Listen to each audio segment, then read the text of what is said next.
সকল বহু পরিবার, শহীদ পরিবার, আমাদের ওলামা সমাজ এবং আমার পল্লবী এবং রূপনগরে বিভিন্ন পর্যায়ের গণ্যমান্য ব্যক্তিবর্গের সম্মানে আজকের এই ইফতার মাহফিলের সম্মানিত সভাপতি, সিটি ক্লাবের সভাপতি জনাব কারি আল মাহমুদ, আমাদের মাঝে উপস্থিত আমাদের বিভিন্ন পর্যায়ের গণ্যমান্য ব্যক্তিবর্গ ইতিমধ্যে আমাদের মাঝে উপস্থিত হয়েছে। আমাদের ঢাকা মহানগর উত্তর বিএনপির যুগ্ম আহ্বায়ক সদস্যবৃন্দ সহ আমার প্রিয় এলাকার সকল গণ্যমান্য ব্যক্তিবর্গ, সবাইকে আসসালামু আলাইকুম। ইফতারের আগ মুহূর্তে দোয়া কবুলের সময়, এই সময় আমি বক্তব্য নির্ধারিত করব না, আমি শুধু সংক্ষেপে বলতে চাই যে আপনারা জানেন যে গত 53 বছর স্বাধীনতার পরবর্তী আজকে আমরা এমন একটি জায়গায় এসে উপনীত হয়েছে। আমাদের মহান স্বাধীনতার যুদ্ধে যারা যুদ্ধ করে বাংলাদেশকে স্বাধীন করেছিলেন, আমাদের সেই মহান নেতা শহীদ রাষ্ট্রপতি জিয়াউর রহমানের স্বাধীনতার ঘোষণার মাধ্যমে বাংলাদেশ দীর্ঘ 9 মাস যুদ্ধ করে বাংলাদেশ স্বাধীন হয়েছে। তার পরবর্তীতে আমরা স্বাধীনতার আজকে 53 বছর আমরা পার করেছি। স্বাধীনতার যুদ্ধে বাংলাদেশ যখন নতুনভাবে বাংলাদেশ যখন স্বাধীন হয়েছিল, সেই স্বাধীনতার যুদ্ধে যে ঘোষণা পত্র ছিল, যে মূল স্তম্ভ ছিল যে বাংলাদেশে একটি গণতান্ত্রিক রাষ্ট্রে পরিণত করা, বাংলাদেশে সৌহার্দ্যপূর্ণ আন্তরিকতার ভ্রাতৃত্ববোধের একটি বাংলাদেশ গড়া, বাংলাদেশকে একটি সমৃদ্ধশালী বাংলাদেশে পরিণত করা, বাংলাদেশের আপামর সাধারণ মানুষকে সাথে নিয়ে বাংলাদেশকে একটি সুউচ্চ জায়গায় পৌঁছে দেওয়া। আজকে আমরা স্বাধীনতার 53 বছর পরে এসেও আমরা সেই গণতন্ত্র বাংলাদেশে পরিপূর্ণভাবে প্রতিষ্ঠিত করতে পারি। আমরা বাংলাদেশে যে স্বাধীনতার যে মূল মন্ত্র ছিল, যে স্তম্ভ ছিল, যে ঘোষণাপত্র ছিল, সেই ঘোষণাপত্র কোনো কিছুই আমরা এখন পর্যন্ত বাস্তবায়ন করতে পারিনি। আজকে যখন বাংলাদেশ গত 17 বছর যে স্বৈরাচারের যে ফ্যাসিস্ট যে ভয়াবহ রূপ থেকে আমরা মুক্ত হয়েছি, সেই ফ্যাসিস্ট মুক্ত বাংলাদেশে, স্বৈরাচার মুক্ত বাংলাদেশে আমরা চাই যে বাংলাদেশের স্বাধীনতার 53 বছর পর এসে আমাদের রাজনীতির যে একটি স্তম্ভ তৈরি হওয়া দরকার, একটি স্বচ্ছ, সুন্দর, পরিচ্ছন্ন রাজনীতির যে পরিবেশ তৈরি হওয়া দরকার, আমরা সেই পরিবেশটা তৈরি করতে চাই। আজকে আপনারা যারা এখানে বসে আছেন বা যারা আমন্ত্রিত অতিথি হিসেবে এসেছেন, আমি চেয়েছি যে আপনাদের সাথে ইফতার করার জন্য, এবং আমাদের এই পল্লবী এবং রূপনগরে বিভিন্ন পর্যায়ের গণ্যমান্য ব্যক্তিবর্গ এখানে আজকে উপস্থিত হয়েছে। এই সমাজটিকে সুন্দর করার দায়িত্ব কিন্তু আমাদের সকলে। এই বাংলাদেশকে একটি সমৃদ্ধশালী বাংলাদেশে পরিণত করার দায়িত্ব কিন্তু আমাদের সকলে। আজকে বাংলাদেশে যখন 5ই আগস্টের পরে যখন বাংলাদেশের মানুষ স্বস্তির নিঃশ্বাস ফেলেছে, স্বাধীনভাবে তার মতামত প্রকাশ করতে পারছে, স্বাধীনভাবে আমি কথা বলতে পারছি, আজকে স্বাধীনভাবে সকলেই চলাচল করতে পারছে, স্বাধীনভাবে আমাদের এই সমাজকে সুন্দরভাবে গড়ার জন্য আমরা যখন স্বপ্ন দেখছি, ঠিক তখনই আমরা কিছু কিছু ষড়যন্ত্রের গন্ধ পাচ্ছি বিভিন্ন মহলে। আমি এই কথাগুলো এই কারণে বলছি যে গত 17 বছর কিভাবে আমাদের উপরে যে জুলুম, নির্যাতন, নিপীড়ন হয়েছে, যে কষ্ট এই ফ্যাসিস্ট সরকার আপনাদের উপরে, আমাদের উপরে দিয়েছে, সেটা বলার অপেক্ষা রাখে না। এখানে আজকে আমাদের গুম পরিবারের সদস্যরা রয়েছে, এখানে গত জুলাই আগস্টের শহীদ পরিবারের সদস্যরা এখানে উপস্থিত রয়েছে। তাদের দিকে একটু তাকান, তারা তাদের স্বজনকে হারিয়েছে, সেটা কখনই আমরা পূরণ করতে পারবো না। বাট তাদের যে আত্মত্যাগ, সেই আত্মত্যাগে যদি আমরা নিজেদেরকে উপলব্ধি করতে না পারি, যারা আজকে বাংলাদেশের ভিতরে থেকে বাংলাদেশের বিরুদ্ধে ষড়যন্ত্র করছে, বিভিন্ন ভাবে তারা ষড়যন্ত্রের বীজ বোনার চেষ্টা করছে, আওয়ামী লীগের দোসররা এখনো বিভিন্ন জায়গায় ষড়যন্ত্র করে বেড়াচ্ছে, আমাদের দায়িত্ব হচ্ছে এই এলাকার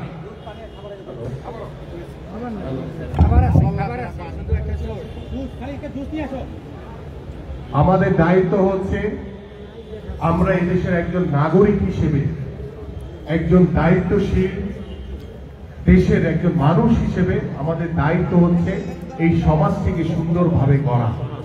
সেই সুন্দর সমাজ গড়তে গিয়ে আমরা যখন দেখি যে বিভিন্ন ষড়যন্ত্র, বিভিন্ন দোসররা এখন পর্যন্ত বাংলাদেশের পরিবেশকে অস্থিতিশীল করে রাখার জন্য একটি মহল, একটি গোষ্ঠী প্রায় ষড়যন্ত্র করে বেড়াচ্ছে যে কিভাবে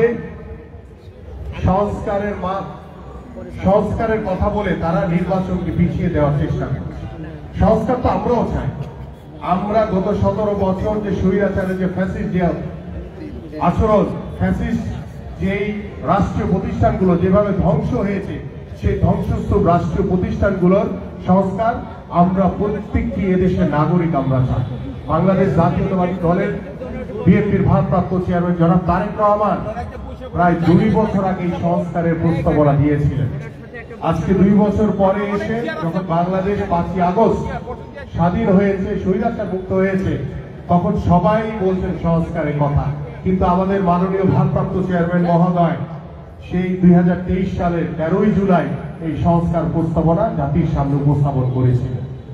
সেই সংস্কারের মাধ্যমে আমরা চাই যে গত 17 বছরের এই ধ্বংসস্তূপ রাষ্ট্রীয় প্রতিষ্ঠানগুলো নতুন ভাবে ঢেলে সাজানোর জন্য আমরা চাই পরিপূর্ণভাবে সংস্কার করার জন্য। কিন্তু একটি মহল, একটি গোষ্ঠী আবার আমাদের নতুন একটি দল গঠিত হয়েছে। তারা বলছে যে সংস্কার এবং স্বৈরাচারের বিচার না করা পর্যন্ত নির্বাচনকে নিয়ে তারা বিভিন্ন ডাল বাহানার কথা বলছে। আমরা যেমন সংস্কার পরিপূর্ণভাবে চাই, আমরা স্বৈরাচার শেখ হাসিনা সহ প্রত্যেকটি দোষরেরও বিচার চাই, কিন্তু এই বিচার এবং সংস্কারের সাথে বাংলাদেশে কোনো নির্বাচনের কোনো সম্পর্ক নাই। কারণ নির্বাচন হচ্ছে একটা গণতান্ত্রিক প্রক্রিয়া। নির্বাচন আপনি দেখেন, আজকে এখানে আমার সকল উপস্থিত বিভিন্ন পর্যায়ের গণ্যমান্য ব্যক্তিবর্গ বসে আছেন। আমি শুধু একটু দৃষ্টি আকর্ষণ করতে চাই আপনাদের, যে আপনারা দেখেন যে সংস্কার এবং যে স্বৈরাচারের যে দোষরদের যে বিচারের কথা বলছে, কিন্তু আপনারা আজকে গত 6 মাস হয়ে গেছে অন্তর্বর্তীকালীন সরকারের, কিন্তু দেখেন বাংলাদেশের রাষ্ট্রীয় প্রতিষ্ঠানগুলো সাধারণ মানুষের জনমনে কিন্তু একটি আতঙ্ক বিরাজ করছে। বাংলাদেশে কিন্তু কোন স্থিতিশীল অবস্থা এখন পর্যন্ত তৈরি হয়নি। সেই জায়গাতে আমাদের যত দ্রুত সম্ভব, যদি আপনারা, আমি অন্তর্বর্তীকালীন সরকারের কাছে আহ্বান করছি যে দ্রুত আপনারা যদি নির্বাচন দেন, যখন দেশে জনগণের সরকার প্রতিষ্ঠিত হবে, জনগণের সরকারই একমাত্র পারবে সকল ষড়যন্ত্র মোকাবেলা করতে, স্বৈরাচারদের বিচার করতে এবং পরিপূর্ণভাবে সংস্কারের মাধ্যমে বাংলাদেশের রাষ্ট্রীয় প্রতিষ্ঠানগুলোকে পরিপূর্ণভাবে পুনর্গঠন করতে পারবে। সংস্কারের মাধ্যমে বাংলাদেশের যে রাষ্ট্রীয় প্রতিষ্ঠানগুলোতে এখনো স্বৈরাচারের প্রেতাত্মারা, ষড়যন্ত্রকারীরা, দোসররা বসে আছে, তাদেরকে আইনের আওতায় এনে তাদের পরিপূর্ণভাবে বিচার করা হবে। কারণ এই জনগণের সরকারই পারবে বাংলাদেশের রাষ্ট্র কাঠামোকে পরিপূর্ণভাবে মেরামত করতে, পরিপূর্ণভাবে গণতন্ত্র প্রতিষ্ঠিত করতে, পরিপূর্ণভাবে সংস্কারের মাধ্যমে বাংলাদেশকে পরিপূর্ণভাবে স্বৈরাচার মুক্ত করতে পারবে। তাই আসুন, আপনাদের সকলের দায়িত্ব রয়েছে, আপনাদের প্রত্যেকের, আমাদের প্রত্যেকের দায়িত্ব রয়েছে এখানে, যে আমরা এদেশের নাগরিক হিসেবে আমাদের কি করণীয় আছে, কি কর্তব্য রয়েছে, কি দায়িত্ববোধ রয়েছে। সেই দায়িত্বের জায়গা থেকে আমরা চাই ভবিষ্যতে যাতে কোনো স্বৈরাচারের জন্ম না হয়, ভবিষ্যতে যাতে বিএনপির ভারপ্রাপ্ত চেয়ারম্যান জনাব তারেক রহমানের নেতৃত্বে একটি সুস্থ ধারা রাজনৈতিক পরিবেশ আমরা তৈরি করতে পারি। আমাদের মাননীয় ভারপ্রাপ্ত চেয়ারম্যান মহোদয় ইতিমধ্যে রাষ্ট্র কাঠামো মেরামতের যে রূপরেখা দিয়েছেন তার ভিতরে দুটি উল্লেখযোগ্য বিষয় আমি আপনাদের সামনে একটু উপস্থাপন করতে চাই। তিনি বলেছেন যে 2 মেয়াদের বেশি কেউ প্রধানমন্ত্রী হতে পারবেন না। কেন বলেছেন? যাতে ভবিষ্যতে কেউ যাতে স্বেচ্ছাচারী আচরণ করে, কেউ যাতে ভবিষ্যতে কোনো স্বৈরাচারের দোষর হিসেবে তারা গড়ে উঠতে না পারে, ভবিষ্যতে যাতে নিজেদের ক্ষমতাকে ধরে রাখার জন্য বাংলাদেশের রাষ্ট্রীয় প্রতিষ্ঠানগুলোকে যাতে আর কখনো ধ্বংস করতে না পারে। এই জন্য তিনি বলেছেন যে 2 মেয়াদের বেশি কেউ প্রধানমন্ত্রী হতে পারবেন না। এবং তিনি আরেকটি কথা বলেছেন, বাংলাদেশে আমাদের 1991 সালে যখন আমাদের বিএনপি চেয়ারপারসন দেশনেত্রী বেগম খালেদা জিয়া বাংলাদেশের প্রধানমন্ত্রী দায়িত্ব পালন করেছিলেন, তখন আপনাদের সকলের মনে আছে যে বাংলাদেশে অবাধ সুষ্ঠু নিরপেক্ষ নির্বাচনের জন্য তিনি তত্ত্বাবধায়ক সরকার সংবিধানে সংযোজন করেছিলেন। কিন্তু এই ফ্যাসিস্ট সরকার 111-এর সেই মঈনুদ্দিন ফখরুদ্দিনের আজ্ঞাবহ সরকার, তারা যখন এই স্বৈরাচার শেখ হাসিনার কাছে ক্ষমতা হস্তান্তর করল, ঠিক তখনই এই স্বৈরাচার শেখ হাসিনা সংবিধান থেকে এই তত্ত্বাবধায়ক সরকার বাতিল করে দিল। কেন বাতিল করেছিল?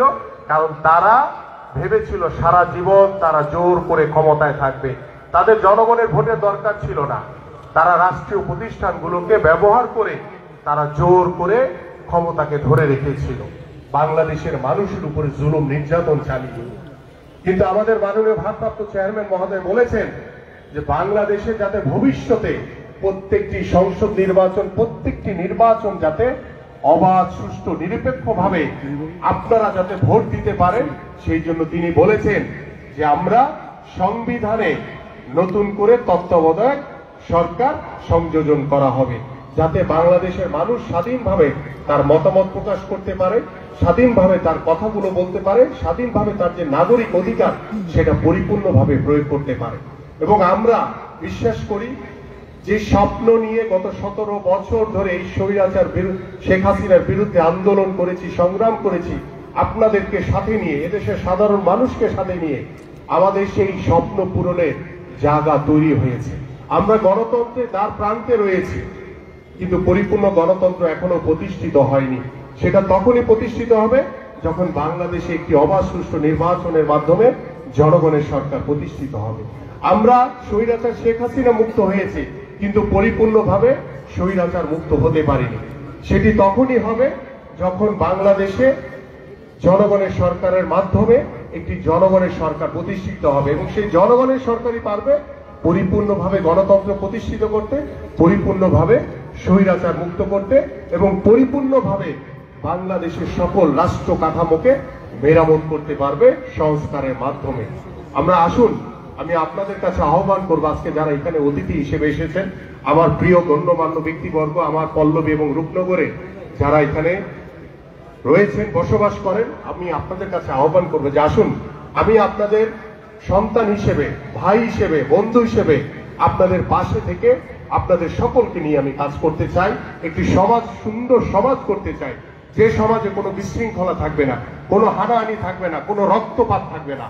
আমরা সেই সমাজ করতে চাই। এই জন্য আপনাদের সকলের সহযোগিতা আমি কামনা করছি। তাই আসুন, আমরা সকলে মিলে একটি সুন্দর সমাজ, একটি সুন্দর বাংলাদেশ, একটি শান্তিপূর্ণ বাংলাদেশ গড়ার জন্য আমরা সকলে ঐক্যবদ্ধ থাকব। সকল ষড়যন্ত্রকে আমরা ঐক্যবদ্ধভাবে মোকাবেলা করব ইনশাআল্লাহ। আপনাদের সকলকে ধন্যবাদ। বাংলাদেশ জিন্দাবাদ, বাংলাদেশ জাতীয়তাবাদী দল বিএনপি জিন্দাবাদ। আমি আমাদের এই দোয়া পরিচালনা করার জন্য অনুরোধ করব, আমাদের এখানে অনেক বুজুর্গগণ রয়েছেন, আমাদের যিনি সঞ্চালনা রয়েছেন আমাদের কামাল সাহেব, তিনি নাম উপস্থাপন করবেন। সবাইকে ধন্যবাদ। আপনারা সকলে ভালো থাকবেন এবং সুন্দরভাবে আমরা একসাথে ইনশাআল্লাহ এইভাবে ঐক্যবদ্ধভাবে আমরা ইফতার করে ইনশাআল্লাহ আমরা সকলে, নামাজের ব্যবস্থা রয়েছে ইনশাআল্লাহ, আমরা সকলেই আবার আমরা নিজ নিজ ঘরে ফিরে যাব শান্তিপূর্ণভাবে এবং একটি স্বপ্নের বাংলাদেশের প্রত্যাশায়। সবাইকে ধন্যবাদ।